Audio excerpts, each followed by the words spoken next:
Over the past couple of weeks, there has been an increasing sounding bell of intensity about what's going on in this country. And there are many sites that are posting on YouTube and elsewhere that are saying we need to pay attention to the clarion call for the changes. I think there's some truth in that, and I think there may be more than just a little truth in it. Certainly there is an impetus to be wary, to be more concerned, to be more responsive, and to be prepared. And the September announcement by the President to the effect that this is Preparedness Month, that's September, we are already at the 9th of September, is a worthy consideration. And to that end, I suggest that people take account of some preparedness. Take a look at some of the lists for preparedness, for just simple preparedness in the home. Having candles, having spare matches, having a water source, having a way to purify water if you're storing it, having a backup, knowing what to do if you don't have electricity, following through on some of these other things. And you know, if you desperately need a vehicle to back up with some gas cans and the rest of that, I think Maverick sells a pure gas that doesn't have ethanol on it, and that actually stores for a few weeks or a few months, whereas the ethanol gasoline, interestingly enough, breaks down in a matter of, 6 or 8 weeks. There is a way to extend it. But that's not the reason I'm talking with you folks today. The theme of this is discernment. And the discernment is what most of us have come to, and I see this all across this, the followers, the subscribers, the other sites. The issue is discernment. That is paying attention to what's going on, looking at what information you're being given, and using your own best judgment at deciding whether or not it bears fruit, whether or not it has substance to it, and whether you can corroborate it.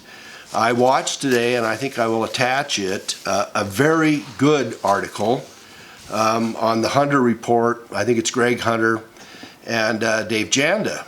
And Dave Janda goes through what he has by way of information and by way of his insiders. And if you listen to it, you will see that it, what I've said to somebody else is that it perfectly parallels what it is that I've been trying to say for months. And that is that obviously we are not in a situation where we can trust most of our sources, certainly not the mainstream media. Most of you already know, don't trust the mainstream media. And the only ones that don't are probably shills trying to find something wrong with what I'm saying. And they'll post here too. That's just the way it is. So what does discernment mean?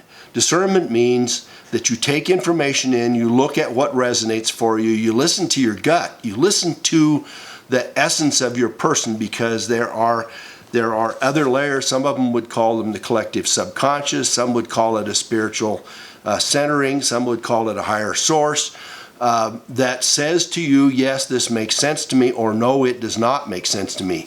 So this morning I had somebody post on my Kasich, and it's Kasich, I guess, not Kasich, and I've forgotten that. I think the source of his surname may be Eastern European, and therefore the CH is only ick, right? Well, in Kasich is probably a good way to address him anyway. But anyway, somebody pointed on it, and it said something to the effect, why are you doubting Q? Why do you post stuff? Why do you give videos that have any semblance of concern or question or reserve about what's told by Q? You sound like you've abandoned Q. I guess that's why I won't subscribe to your channel. Fair enough. Fair enough. I mean, that's that person's discernment.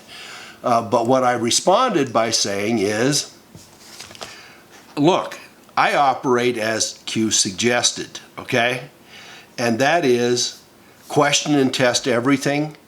Hold no source as sacrosanct. Nothing is absolutely, positively good. It may prove to ultimately be exactly on point, but nothing should be treated as as an ultimate source. And I say that about every part of my life, is that I don't hold it. So I say suspend judgment until there are facts to back it up. Even if a proposition resonates, that is, yes, I agree with it, hold it lightly. Do not assume that just because you agree with it at a time, especially consciously, rationally, that it's necessarily true, because we all come with a matrix we're given. We're all given these source points, that FDR was a great president, or that Jimmy Carter was not, or that Dick Cheney is a dark guy. I mean, those things, some of them are true and some of them are not. That Richard Nixon was a victim, and that there was less wrong with him than there are some other presidents. You have to take all of this with a grain of salt. Where do these guys come from? And part of what I've tried to do from my perspective is to look at the macro aspect of our entire lives, to look at us both concurrently and historically, and to say, all right, if this president operated this way 50 years ago, 30 years ago, 100 years ago, and there are incongruencies in that person's conduct, and they had detrimental impact to us, if somebody today does that same thing, should we ignore it, or should we look at it with greater inquisitiveness? And so there's a whole train of responses to it, and I finally respond by saying, somebody says, well, why do you say you're doing what Q said? And I didn't say I'm doing what Q told me to. I said I'm doing what Q suggested, that is to look with discernment. Don't trust your sources, and that includes Q, okay? That includes Q and President Trump and my most favorite politicians, and I can't even come up with the name because I don't have any right now. But I also said, look, it has nothing to do with following Q, and it doesn't, or anyone else. My response was to someone disappointed that I did not accept everything Q had suggested, and I don't. But does that mean that I think there is impetus to pay attention? Yes. Do I think that things are happening? Yes. Do I think that the trend and process and the results give me credence that those things are true? Yes. Do I think that the things that Q points out historically are things that I should look at or have looked at? Yes, absolutely. Does the general trend of what Q says bear fruit when looking at the big picture over not only the last couple of months or the last year or two, or since Trump took office or since Obama, but at least for 100 years, and perhaps and probably since Andrew Jackson? We're talking 1835? Yeah. Well, let's go back at least that far, and you can go back thousands of years farther if you want to, but those things all have resonance. And what Q says fits the flow of my historical perspective back 100 years or more, or 200 years. And to that end, when Q says something is going on now, I say, well, that's consistent with what has happened over the last 100 years or 50 years or since the Kennedy assassination, and therefore I'll pay attention. That line is consistent, and therefore I'll pay attention to it. It may not be absolutely true, but there's good reason to look at it from a different perspective and pay attention. So it's discernment. So the rest of what I said, for whatever it's worth, is I do the discernment issue anyway, and I do that about everything I read, everything I see, everything I hear, comments from my best friends, comments spiritually and in social groups. I look at them and say, well, does that make sense?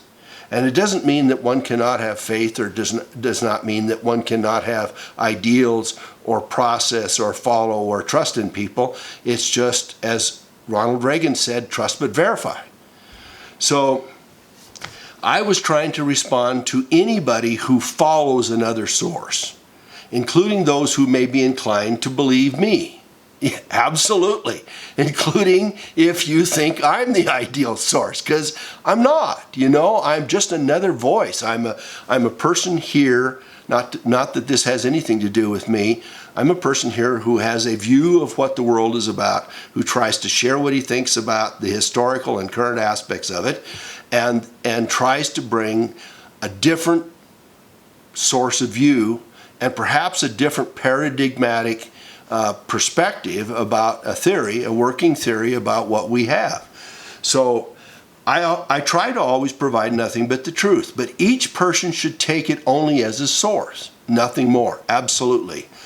We are in trouble in America largely because we have blindly followed many, and that is true for the last 50 or 100 years. We've followed politicians, commentators, news broadcasters, and this is especially a trend over the last 15 or 20 years, we follow Hollywood and sports stars. We listen, we collectively, maybe not you and me, but we collectively listen to somebody that comes out of Hollywood or that plays left tackle for the Green Bay Packers, and that person is somehow more intelligent about what's going on than you and I are, or that somebody else is. So discernment has to do with looking at all of this. Do we trust the mainstream media? The absolute truth is, and this is something about which I am very much in alignment with the president, is that it's fake news. And part of the reason, and I say that's true for Fox as well, and let me tell you why. I've said this in other settings. Nobody, absolutely no one in the mainstream media will voice anything by way of hesitation as to what really happened on 9/11. And I ask you to pay attention over this next couple of days, because the only national figure I know who has questioned 9/11 is the president, and even he doesn't do it right now. So half the people, according to recent surveys, half the people in this country think that either Bush and the bunch, that is Shrubby Bush on 9/11, lied to us. 53% of respondents in a recent survey think that the Bush administration was hiding something. 28% believe that the Bush administration was lying.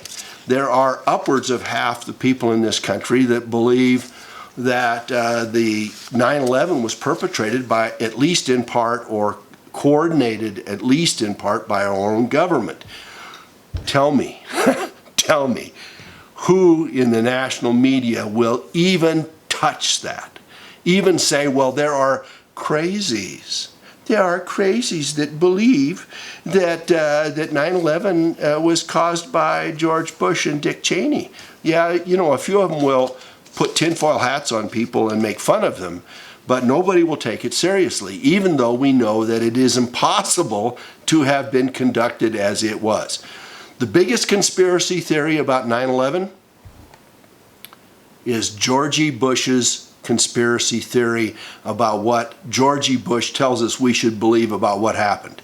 That's the biggest conspiracy theory. And it's the government-sponsored conspiracy theory that we're supposed to believe. And the theory doesn't hold water. And even the NIST responses, that is the National Institute of Sciences, that supposedly tested it, didn't test it. And the report that came out from 9/11 was totally bogus. It was just crap. Ask people about Sandy Hook. Ask people about Mandalay Bay. Do we still believe that Paddock was a sole perpetrator of killing 50-odd people or something like that from the 12th story of a Mandalay Bay? No, of course not. Hardly anybody believes that, and yet nobody does anything about it. So do we believe the Trump insiders? The latest thing is that we've got this thing from Bob Woodward that the ultimate investigative reporter source, Woodward and Bernstein, the deep throat guys from the 70s, the guys that took down Nixon. Well, not everything they did was right, even then, even when they had everything on their side. And now we've got Woodward writing a book that says fear, supposedly based on anonymous sources inside, but largely discredited. And then we interview Bernstein. So we got the 1-2 punch. Well, I got to tell you what. The 1-2 punch is not Sonny Liston. It's not Mike Tyson. It's some frail little 105-pound that doesn't know what he's doing. So there are two kinds of lies. There are lies and then there are damned lies. And there are truly many, many lies. And we are starting to dig them out. Let me give you a few suggestions. You know, I look at the internet now, and everything I pull up has an alternate story to it. Does that mean they're all true? No, that's discernment, right? So I read 5 or 10 sources and I look at it. One of the most recent ones, and some of you are going to say, well, why is this relevant? I'll tell you why it's relevant in a minute. And it has to do with the death of George S. Patton in the fall, in December of 1945. And that he was targeted, and they killed him a day before he was scheduled to, or they severely and terminally injured him the day before he was supposed to come back to the States, and then, as far as I'm concerned, did him in several days later when he was scheduled again to leave for the United States. Why did they do that? Because he was going to expose FDR and Truman and probably Eisenhower and George Marshall, the 4 or 5 biggest names in this country, and he was going to expose them for what they were. He was going to prove to them that they slowed down the war and they deterred and deranged the war, and that we had perhaps several 100,000 deaths as a result of that by pulling Patton back and not allowing him to enter into Europe, further into Europe, that they capitulated on allowing Russia, the Soviet Union, to get into all of the eastern countries, that they did not protect Germany and Berlin, and that they failed to negotiate, and this goes to Churchill and FDR both, to protect all of those countries that ended up being behind the Iron Curtain, that Eisenhower had failed in his methodology of going forward with the war, and that the Battle of the Bulge was totally unnecessary, and that our allies, the Soviet Union, were not allies at all, and they were working against us,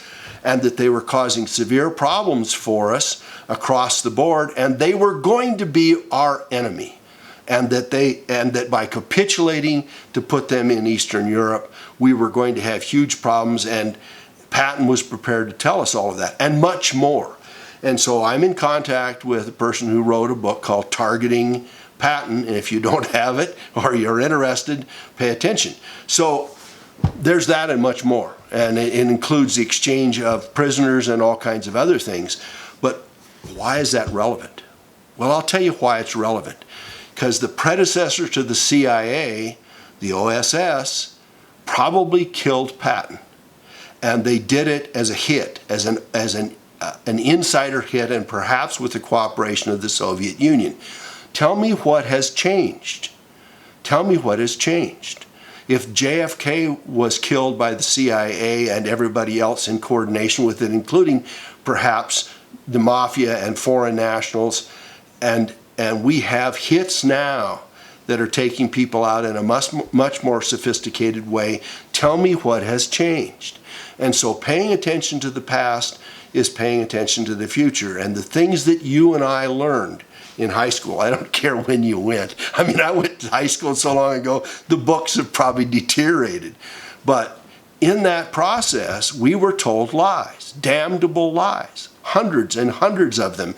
It's all glossed over. And so as we peel this apart, we learn 2 things. One is we were lied to, and number 2 is we should use discernment about everything that is going on today. That's the critical thing, is to become discerning about it. And I think if you follow Q or follow the people who provide alternate input and alternate observations and bring in insiders and truth from other perspectives, like Dave Janda does and many others do, then you will begin to say, every time something comes up in the news, they tell you blah, blah, blah, blah, blah, this happened, and you say, maybe, maybe not. Is this another one of these? And that's where I am. And it doesn't mean that everything they tell me is a lie, but that one should look at everything that they say with discernment. And part of our problem right now is that the fourth estate, the people that are supposed to be protecting us outside of government, the news source, do not function that way. There is no fourth estate, except, dear friends, among us. That is, the little people that are on YouTube and on BitChute and some of these others that are now saying, hey, look, we have sources, we have information, we have truth, we have an alternate way of looking at things. Pay attention to these alternate ways of looking at it, and use discernment with those as well. And follow through on it, and recognize that part of those alternate sources, and this goes back to what has been happening with Alex Jones and InfoWars and Corsi and the rest of these guys, is that they may be telling you 80% of what you want to hear, and maybe even 80% true. It's the other 20% that is used, that they use to shift you away from what's the truth. I shouldn't say this. I was one of the first ones to call Corsi out when this Q thing came up, and I called it BS. And there were a lot of people that came in and said, why are you picking on him? He's one of us. We shouldn't be dividing and conquering. We shouldn't be allowing the deep state to for us to pick each other apart. Well, when someone says that sometimes Henry Kissinger is a white hat, I say, no, BS. BS is the way it is. So the point of this is pay attention, follow through, use discernment, look at your alternate sources, share alternate sources, and pick them apart, including little old me. So thanks so much for watching. Thumbs up if you like it. What I'm trying to do is to open up our perspectives, historically and currently. And I really, truly appreciate subscribers and your comments and your input. And I got to tell you, I'm getting so much great insider information now. Direct information, sources, access, other videos, books to watch, prosecutions, not just in the United States, but all over the world, from people in Australia and Canada and New Zealand and Great Britain and Germany and South Africa, people that bring in alternate perspectives, and both outside and inside the country. I've got sources now that are telling me things about what happened on Forrestal and with Patton and with others that are fabulous sourced information. So what I say is, let's pay attention to it all. Let's use it with discernment. Let's bring it in and make what use of it we can. Let's change our paradigm so that it is more consistent and honest and truthful. Thanks so much for watching.